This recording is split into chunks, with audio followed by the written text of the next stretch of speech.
Good morning students.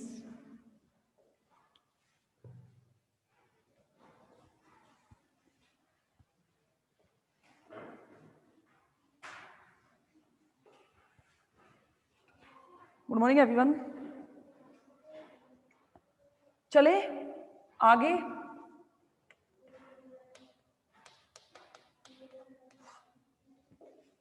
आगे मैं बात कर रही थी आपसे कल परमाणविक त्रिज्या के बारे में।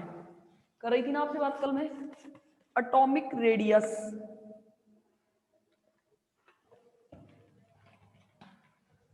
कल हम बात कर रहे थे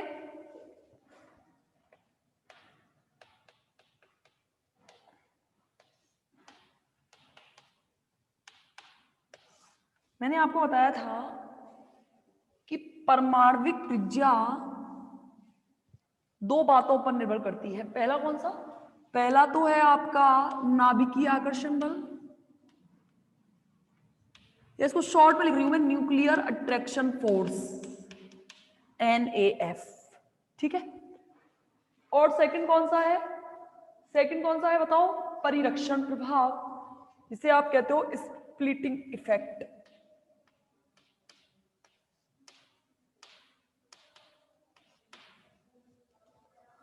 ये दो के बारे में हम बात कर रहे थे। मैंने आपको बताया था नाभिकीय आकर्षण बल क्या होता है, बताओ। What is nuclear attraction force? नाभिक का बाह्यतम कोश के इलेक्ट्रॉनों पर लगने वाला आकर्षण बल। ध्यान से समझते चलना, मैं एक एक चीज जो आपको समझा रही हूं। नाभिक का बाह्यतम कोश के इलेक्ट्रॉन्स पर लगने वाला आकर्षण बल क्या कहलाता है? क्या कहलाता है? नाभिकीय आकर्षण बल। अगर ये नाभिकीय आकर्षण बल ज्यादा होगा तो एक चीज समझ जाओ कि इसकी साइज हो जाएगी छोटी, यानी कि परमाणविक त्रिज्याओं के मान क्या हो जाएंगे? कम। दूसरा कौन सा है? परिरक्षण प्रभाव, या इसको कहते हैं स्प्लिटिंग इफेक्ट। इसका मतलब क्या है? बाह्यतम कोश के इलेक्ट्रॉनों के द्वारा अंदर के कोश के इलेक्ट्रॉन पर लगने वाला प्रतिकर्षण बल कौन सा कहलाता है? कौन सा कहलाता है बताओ? कौन सा? कौन सा होता है? परिरक्षण प्रभाव। अब मैं जो मेरा मेन मुद्दा है जिस पर मैं आ रही हूं उसे समझने की कोशिश करना कि आखिर में 3D सीरीज के अंदर त्रिज्याएं किस प्रकार इफेक्टिव होंगी। यही था ना, कल याद हो गया होगा, याद कर लेना, बहुत इंपॉर्टेंट है। देखो भाई, स्टार्टिंग में मैंने बोला था सब कुछ डिपेंड करेगा इन इलेक्ट्रॉनिक कॉन्फ़िगरेशन पर। इसका 3D1 4s2, इसका क्या होता है? 3D2 4s2, इसका क्या होता है? 3D3 4s2, इसका क्या होता है? 3D5 4s1, इसका क्या होता है? 3D5 4s2। इमेजिन करके देखो, अगर स्टार्टिंग में हम बात करें तो स्कैंडियम से लेकर क्रोमियम तक, समझना मेरी बात, स्कैंडियम से लेकर क्रोमियम तक इलेक्ट्रॉनों की संख्या तो बढ़ती है,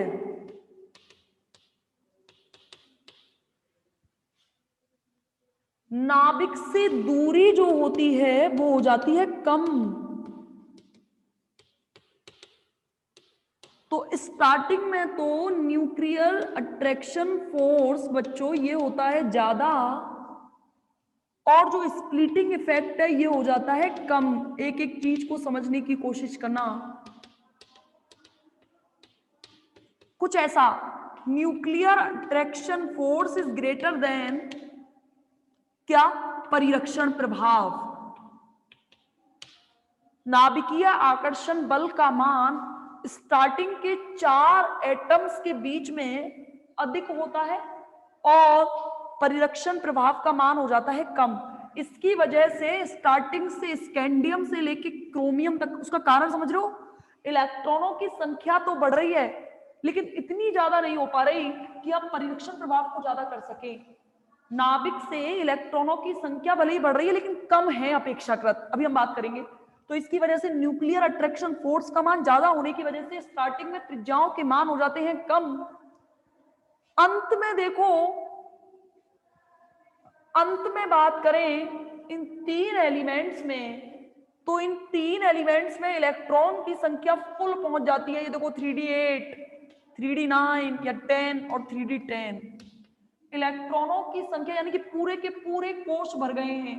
कहने का मतलब क्या है, अगर ये बाह्यतम कोश है, यहां भी इलेक्ट्रॉन है बहुत सारे, यहां भी इलेक्ट्रॉन है बहुत सारे, तो यहां से लेके यहां तक की दूरी भले ही कम हो रही हो, लेकिन बीच में बहुत सारे इलेक्ट्रॉनों की उपस्थिति के कारण प्रतिकर्षण बल बजाय आकर्षण बल से क्या लगेगा, ज्यादा लगेगा।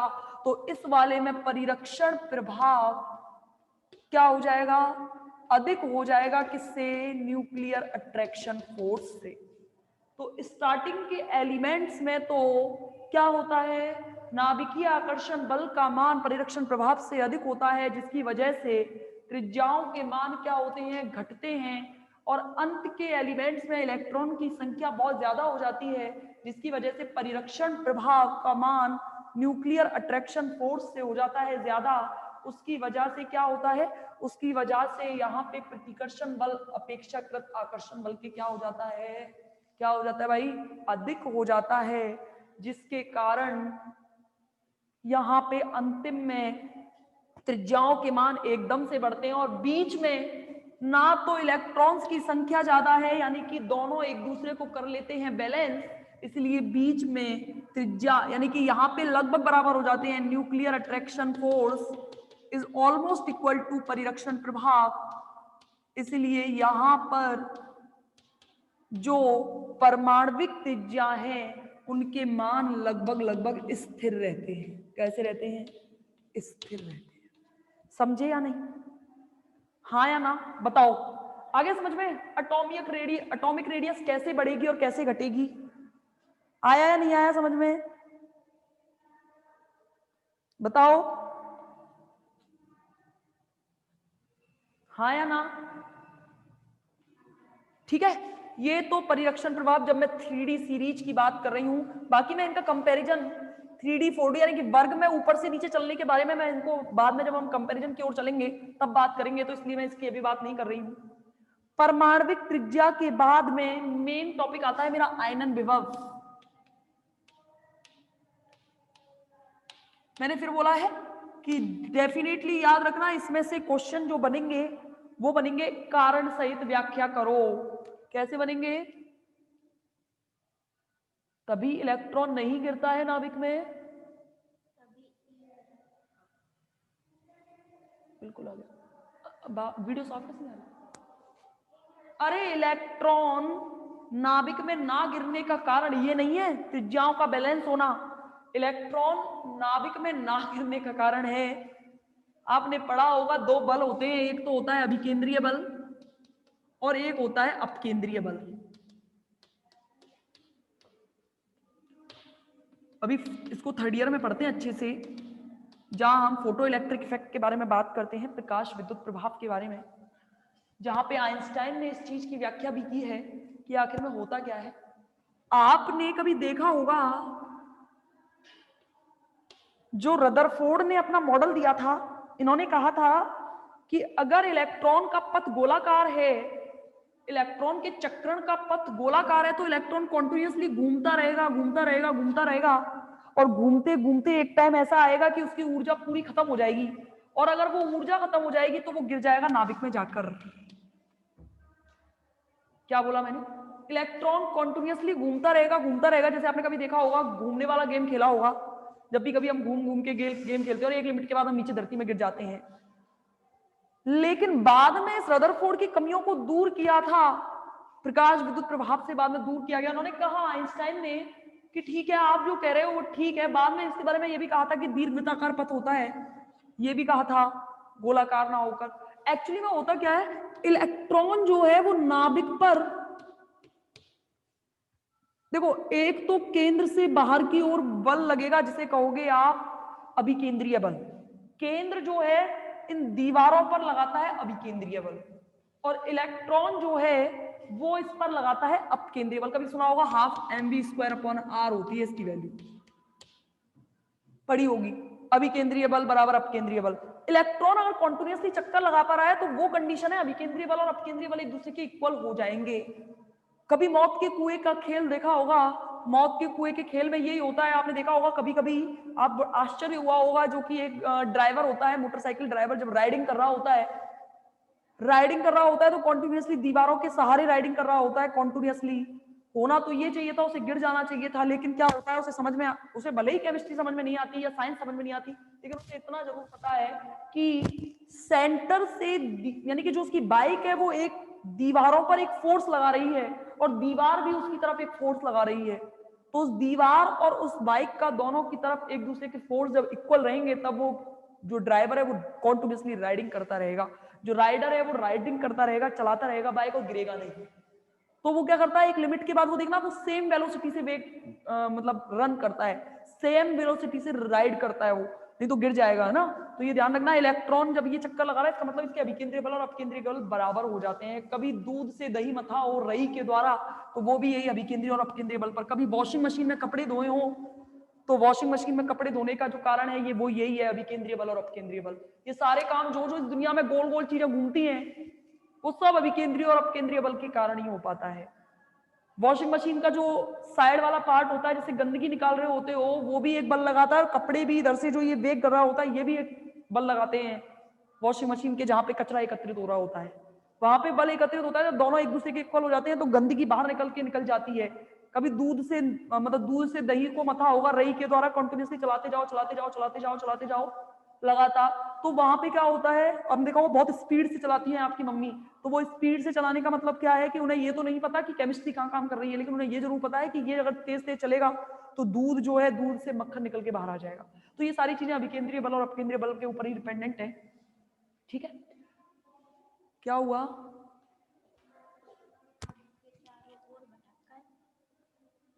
चारों ओर भटककर क्या गति क्यों करते गति हैं? क्यों गति करते हैं? इलेक्ट्रॉन पर नेगेटिव चार्ज, ये तो पार्टिकल है, फंडामेंटल पार्टिकल ऑफ न्यूक्लियस। अब आप तो ये कहोगे कि गति क्यों करते हैं, फंडामेंटल पार्टिकल हैं इलेक्ट्रॉन, प्रोटॉन, न्यूट्रॉन, ये सब क्या है, इलेक्ट्रॉन भले ही नाभिक का पार्ट नहीं है लेकिन उसके फंडामेंटल पार्टिकल माना गया है। उसका रीजन क्या है कि बिना इलेक्ट्रॉन के आप केमिस्ट्री के बारे में अध्ययन कर ही नहीं सकते हैं। तो ये ध्यान रखना, ये तो प्रॉपर्टी है कि नाभिक के चारों ओर इलेक्ट्रॉन चक्कर लगाता ही है, क्योंकि इलेक्ट्रॉन पर नेगेटिव चार्ज, और इलेक्ट्रॉन कोशिश कर रहा है कि मुझ पर ऋणावेश है और जो मेरे सामने खड़ा है उस पर धनावेश है, अट्रैक्ट करते हैं एक दूसरे को, तो इलेक्ट्रॉन की मजबूरी हो जाती है कि वो गति करता रहेगा, लेकिन नाभिक अपने अंदर गिरने नहीं देता उसे, क्योंकि इलेक्ट्रॉन जानता है अगर मैं नीचे गिर गया तो फिर ये तो भाई, ये तो वैज्ञानिकों ने अध्ययन किया है, फिर तो अध्ययन कर, ये बाद में आपने बहुत सारे नियम पढ़े होंगे, थॉमसन लॉ, थॉमसन का नियम, बहुत सारे नियम, रदरफोर्ड नियम, रदरफोर्ड लॉ नाभिक की खोज की थी, बाद में प्रकाश विद्युत प्रभाव, कृष्णिका विकिरण, ये सारी चीजें हैं, मोटिव है, मोटिव सब इलेक्ट्रॉन के अध्ययन के लिए बाद में काम आई गई। CFT हो, CFSE हो, कोई भी हो, सारी की सारी थ्योरीज जो हैं वो इलेक्ट्रॉन के अध्ययन के लिए ही काम में आती हैं। ठीक है, बिना इलेक्ट्रॉन के तो कोई मतलब ही नहीं है, और इलेक्ट्रॉन जब तक चक्कर नहीं लगाएगा नाभिक का अध्ययन भी नहीं कर सकोगे, ध्यान रखना।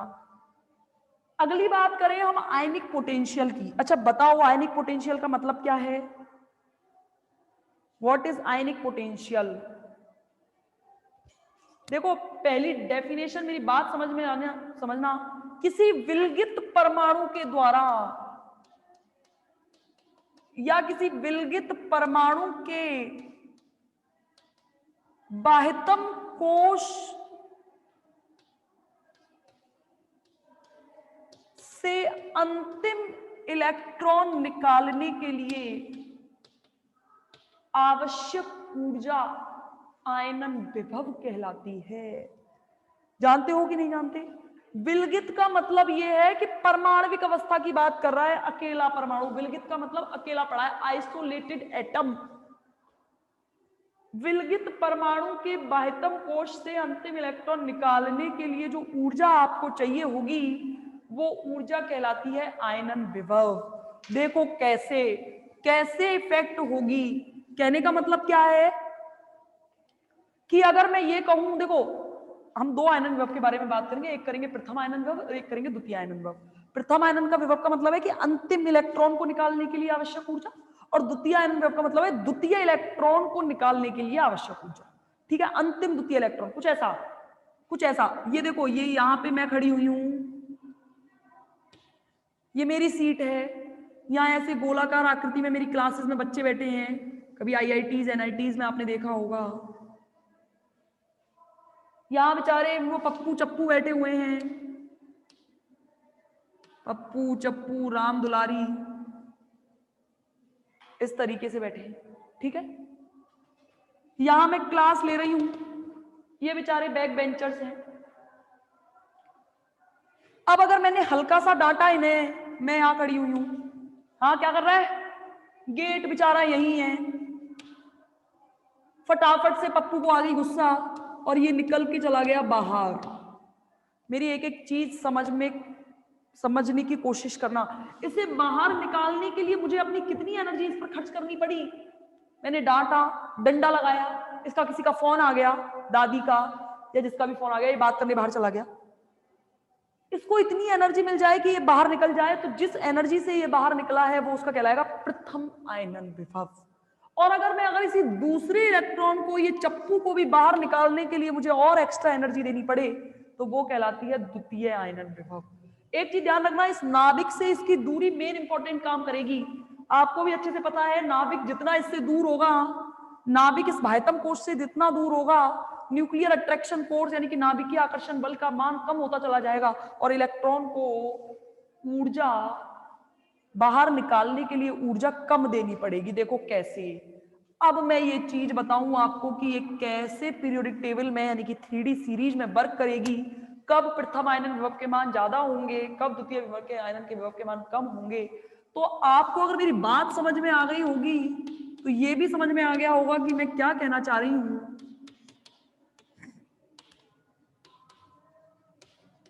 देखना, ध्यान से समझना। ये देखो बच्चों, इसका 3D1, मुझे D से मतलब है, बाकी और किसी से मतलब ही नहीं है। 3D2, 3D3, इसे चाहो तो 3D5 के फॉर्म में अध्ययन करेंगे हम। 3D5 4s1, इसका 3D5 4s2, इसका 3D6 4s2, ऐसे चल रहा है ये लगातार, ठीक है। इमेजिन करो, एक चीज बताओ, त्रिज्याओं के मान जितने ज्यादा होंगे, मैं जो चीज आपसे पूछ रही हूं, परमाणविक त्रिज्या के मान जितने ज्यादा होंगे, आयनन विभव के मान उतने कम होंगे या उतने ज्यादा होंगे? What is the relation between ionic potential and radius? फटाफट आंसर दो मुझे। आयनन विभव के मान कैसे होंगे?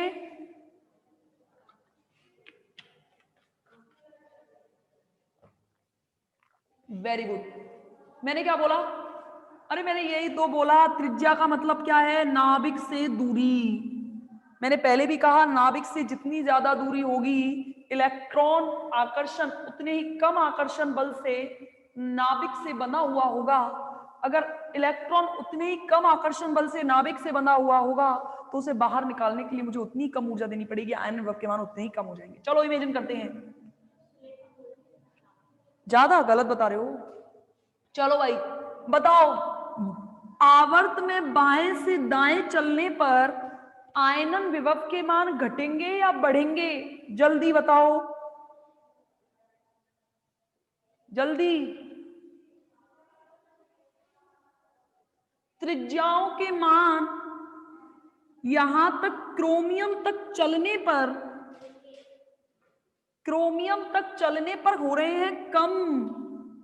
और ये चीज मैं आपको पहले भी बता चुकी हूं, अगर ये त्रिज्याओं के मान कम हो रहे हैं तो इलेक्ट्रॉन को निकालने के लिए मुझे ऊर्जा क्या देनी पड़ेगी?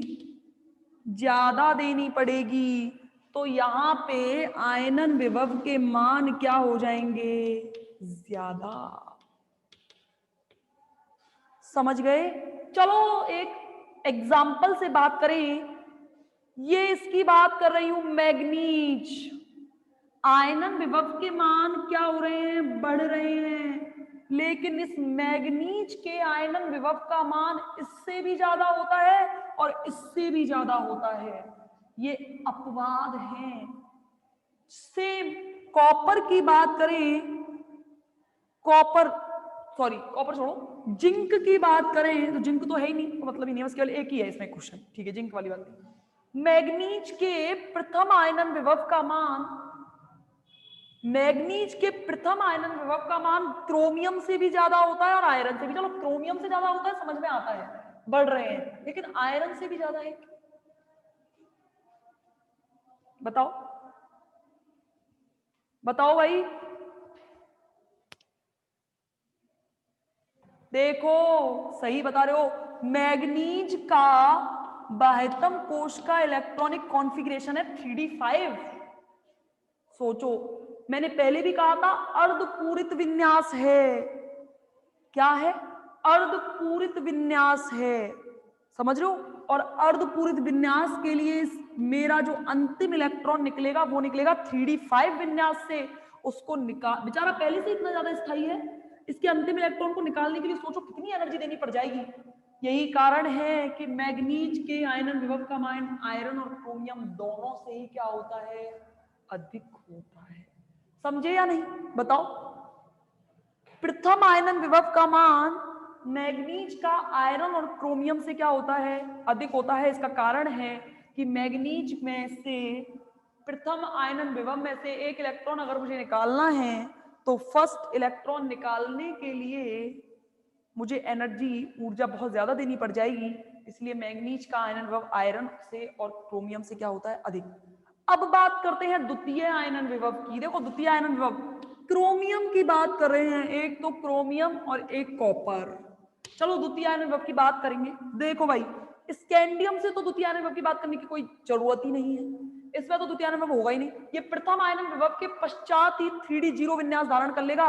और मैंने पहले भी कहा था रिक्त विन्यास मोर स्टेबल देन अदर विन्यास। तो ये तो पहले से ही बहुत ज्यादा स्थायी हो गया, तो द्वितीय आयनन विभव के मान इसमें तो कुछ होंगे नहीं और इलेक्ट्रॉन बचा ही नहीं है। बाकी औरों में बात करें तो सब में सेम चल रहा है, कोई फर्क नहीं पड़ता। लेकिन क्रोमियम की बात करें तो देखो इसका कॉन्फ़िगरेशन क्या होता है? 3d5 4s1। इसका अध्ययन किया गया है ऐसे करके कि इसके फर्स्ट जो आयनन विभव है वहां तो 4s से एक इलेक्ट्रॉन निकल जाता है, लेकिन द्वितीय आयनन विभव को निकालने के लिए उसे इलेक्ट्रॉन d5 से निकालना पड़ेगा। अब आपके दिमाग में नहीं आ रहा होगा मैडम ये 3d5 कॉन्फ़िगरेशन से निकलना चाहिए था पहला इलेक्ट्रॉन भी, आ रहा है ना दिमाग में? तो देखो इसका कॉन्फ़िगरेशन कुछ इस प्रकार बनता है 3d4 4s2। ठीक है, इमेजिन करो जिस क्षण पर इसका एक इलेक्ट्रॉन यहां गया है, तो अगर एक इलेक्ट्रॉन बाहर निकला है तो इसका मतलब वो निकला है 4s से ही। इमेजिन करो, इलेक्ट्रॉन तो 4s का ही इसमें गया है ना, यानी कि इलेक्ट्रॉन मेरा बाहर निकला है 4s का, क्योंकि ये 4s पहले से इतना अतिव्यापित हो जाता है इसके साथ, क्योंकि 4s से इलेक्ट्रॉन निकलना तो 3d से चाहिए था, लेकिन 4s का पहले ही एक इलेक्ट्रॉन 3d5 में पहुंच जाता है। इसलिए मैं अगर मेन बात करूं तो मेरा इलेक्ट्रॉनिक कॉन्फ़िगरेशन जो प्रथम आयनन विभव के लिए इलेक्ट्रॉन निकलता है वो निकलता है 4s2 से। समझ में आ गया? दूसरा इलेक्ट्रॉन जब बाहर निकलेगा तो ये बेचारा पहले से ही अपना अर्धपूरित विन्यास, ये तो स्थायी रहेगा ही, ये तो स्थायी रहेगा ही, इससे तो निकाल नहीं सकते। द्वितीय आयनन विभव में फटाफट से क्या होगा, एक इलेक्ट्रॉन यहां से बाहर निकल जाएगा।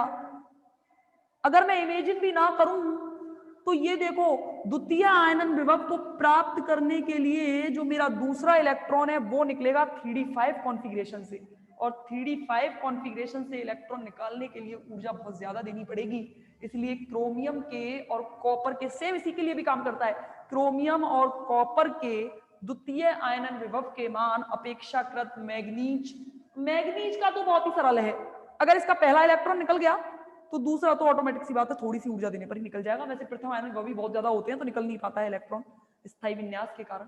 तो समझ गए, क्रोमियम और कॉपर दोनों में दूसरा इलेक्ट्रॉन इनके पूर्ण पूरित और अर्धपूरित विन्यास से निकलता है, जिसकी वजह से ये दोनों बहुत ज्यादा स्थायी हो जाते हैं, और इनके इस स्थायित्व के कारण इनके द्वितीय आयनन विभव के मान अपने आसपास के परमाणुओं से बहुत ज्यादा हो जाते हैं। समझ गए?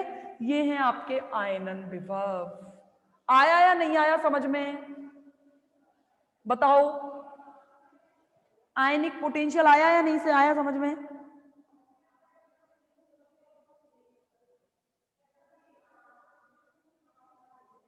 आ गया? आ गया क्या? अगली बात करेंगे, चलो अगली बात करो विद्युत ऋणता की।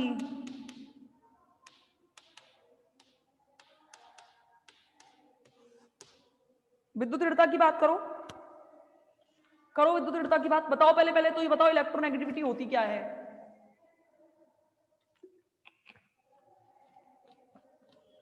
इलेक्ट्रॉन नेगेटिविटी होती क्या है बताओ पहले तो मुझे।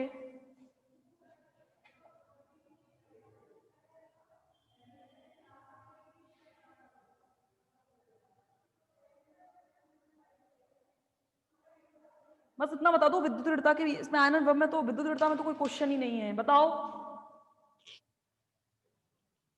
हाँ, इलेक्ट्रॉन ग्रहण करने की क्षमता विद्युत ऋणता कहलाती है।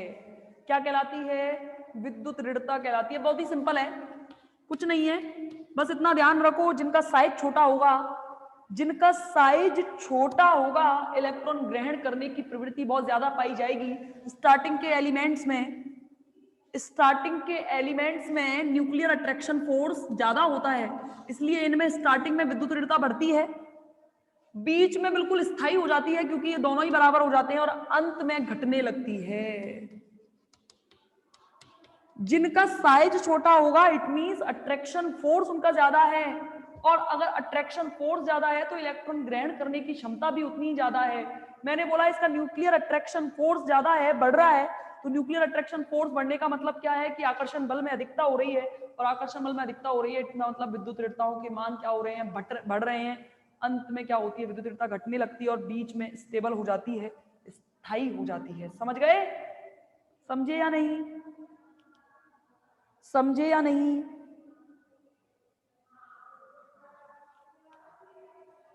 समझे या नहीं बताओ। अगली बात करेंगे घनत्व की। पहले तो मुझे बताओ व्हाट इज डेंसिटी। इन्हीं में से पेपर में आता है, पेपर खोल के देख लेना। जो क्वेश्चंस मैं आज बोर्ड पे डिस्कस कर रही हूं इससे बाहर कुछ भी नहीं आएगा, मेरी गारंटी है। चलो बताओ व्हाट इज डेंसिटी। पहले तो मुझे बताओ डेंसिटी क्या होती है। m/v।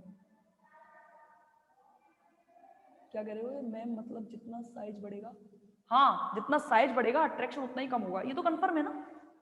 जितना साइज बढ़ेगा अट्रैक्शन उतना ही कम होगा। बस अब तो एक लॉजिक पकड़ लो, त्रिज्या वाला लॉजिक पकड़ लो, उससे त्रिज्या वाले लॉजिक को पकड़ने से आपको सारी चीजें एकदम से क्लियर हो जाती हैं। बहुत सिंपल और सरल साधारण सी यूनिट है ये, इसमें कुछ भी नहीं है, पता है कुछ भी नहीं है। ये इनऑर्गेनिक बहुत सिंपल लगेगी आपको, बस क्लास को ढंग से और मेरी बातों को ढंग से पकड़ो। चलो बताओ व्हाट इज डेंसिटी। घनत्व क्या है? मुझे सिर्फ इतना बताओ, इलेक्ट्रॉन ज्यादा होंगे तो घनत्व ज्यादा होगा। अरे मास अपन वॉल्यूम, ये मुझे आप ये चीज मत बताया करो मास बटे वॉल्यूम, मुझे ये चीज नहीं है, मेरे को ये समझ में भी नहीं आती है। मुझे तो ये बताओ घनत्व क्या है, घनत्व क्या है बताओ। मुझे बस इतना बताओ बर्फ का घनत्व ज्यादा है या पानी का? बर्फ का घनत्व ज्यादा है या पानी का? आइस का। कैसे बताया? आपने बताया मैडम इसका मास ज्यादा होता है, और mass is directly proportional to density. If mass is directly proportional to density then बर्फ का, ऑब्वियस सी बात है बर्फ का मास ज्यादा है इससे, तो नहीं, ये भी सही डेफिनेशन है पर हर चीज में नहीं लगा सकते। जहां पे इलेक्ट्रॉनों की अधिकता होगी, जहां पे भी इलेक्ट्रॉनों की अधिकता होगी घनत्व के मान उतने ही ज्यादा होंगे। अगर मैं ये कहूं कि एक क्लास के अंदर 100 स्टूडेंट बैठे हुए हैं, उसी साइज की क्लास के अंदर एक क्लास में 50 स्टूडेंट बैठे हुए हैं, तो जहां पे इलेक्ट्रॉनों की यानी कि स्टूडेंट्स की अधिकता होगी घनत्व उतना ही ज्यादा होगा। ध्यान रखना, डेंसिटी उतनी ही ज्यादा होगी। समझना मेरी बात। अगर घनत्व ज्यादा होगा, इमेजिन करो, तो फिर जरा मुझे ये बताओ कि 3D सीरीज में घनत्व कैसे इफेक्ट होगा।